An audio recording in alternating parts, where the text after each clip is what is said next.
Hello and good morning, Eckerd College. This is the CO 200E-001 section of Writing the Environment with Professor Auger.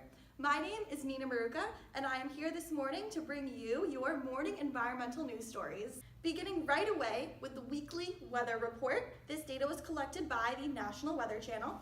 We will be starting on Monday with scattered thunderstorms. There will be a 40% chance of rain, a high of 80 and a low of 70 degrees Fahrenheit. Humidity will be at an 83%. Tuesday will be similar with mostly cloudy skies with 20% chance of rain. There will be a high of 77 and a low of 70 with an 84% chance of humidity. Wednesday will be a chilly one with a high of 73 and a low of 59. There's a 20% chance of rain with 85% chance of humidity. Fortunately, there will be a 0% chance of rain for Thursday. That'll be really nice, we'll be dry. Instead, there will be a partly cloudy sky with a high of 70 and low of 60 and a 73% of humidity. It's gonna be really humid. Finishing our week up with Saturday, we will end kind of how we began on Monday with scattered thunderstorms. There will be a high of 71 and a low of 61 with 20% chance of rain and 77% humidity. What is this that I'm hearing? What was that? Professor Auger has brought forth breaking news. This just in, hearing from NASA. Apparently, the frost-free season, that's the growing season for all you gardeners out there, is lengthening due to global warming. In a future in which heat-trapping gas emissions continue to grow, increases of a month or more in the lengths of the frost-free and growing season are projected across most of the United States by the end of this century. That is a direct quote from NASA coming to us with breaking news. According to NASA, global warming will continue to change the seasons and growing times as long as we continue to increase heat-trapping gas emissions. Well, wouldn't that be funny? Winter and summer. Time to bring your winter jackets to the beach. And now for my favorite segment of the day, migration. Today's topic, bird migration. Bird migration means the return of some old friends here in Florida, and we don't mean all you snowbirds from the north in your big cars. No, we mean real birds. Of course, we're glad to see you all too. But this week, we will be welcoming our winter birds who live in Florida during the months of December, January, and February. Just like old people, birds hate the cold, so they come here to live in Florida in the winter. In some cases, unlike the old people, they breed here too.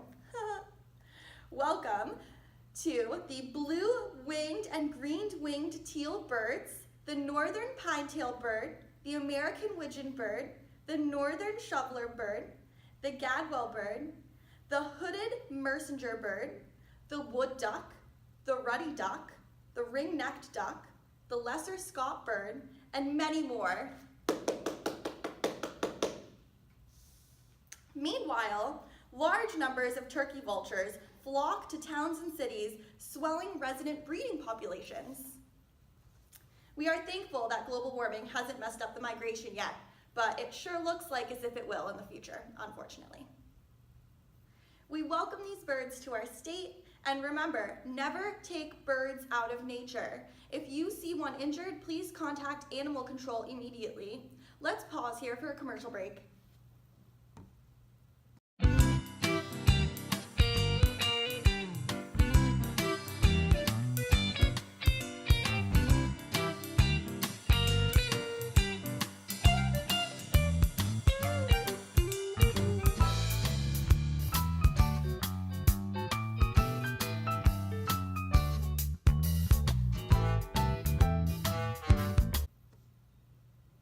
Welcome back.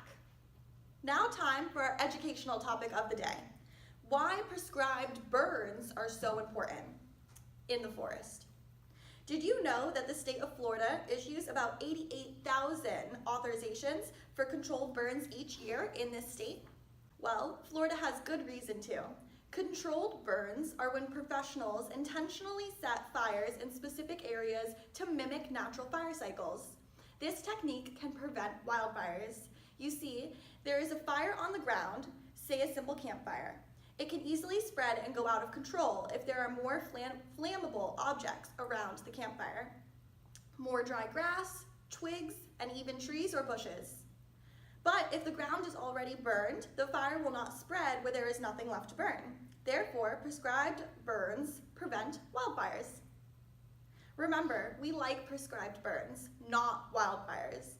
Now, prescribed burns are something that professionals do to prevent wildfires, but here are some things that you can do. You can make sure not to throw any cigarettes or matches into the woods. If you are camping and held a bonfire, make sure that the fire is not only fully out when you leave, but douse the area with water so that it would be hard to light a fire in that area again. And if you see something, say something. Fires burn fast and must be controlled quickly. So if you encounter a fire that you cannot put out, contact your fire department right away. And of course, there's a lot more likely to happen now since global warming is making already dry areas even more dry.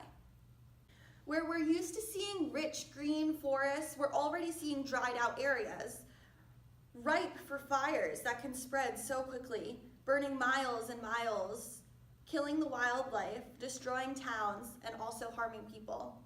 Just think about the damage that's happened in California recently. And now, it is finally time for our closing home segment of the show. Today's topic is going to be red tide. What is red tide? Well, when too many specific types of microscopic algae are concentrated in one water column, red tide is born. From Sun Central, we have the following information. Scientists say there's evidence that massive booms may be partly caused by human activities, such as fertilizers washing off the farms and the discharge of fertilizer water from Lake Okeechobee in the Gulf of Mexico. Unfortunately, red tide is due to humans, and so my suggestion to you is stop polluting our oceans. But in the meantime, make sure to stay away from red tide due to the fact that it is toxic. It kills sea life like manatees and also causes a person to have symptoms such as cough, itchy throat, and watering eyes. Please make sure to look up beach conditions before heading to the beach from now on. That really sucks. And we did that to our own environment. Anyway, well, that's it for today. So I hope that you have a good and educational time watching your morning environmental news stories with me, Nina Maruca. Tune in next week to hear about what invasive species are taking over the world. All right, cut it. Oh my God, this is are you still rolling? This is okay, good, you're not rolling. This is such shitty news. How can we take this? Is this even real? Like, I quit. This is absolutely ridiculous. We need to do something about our environment.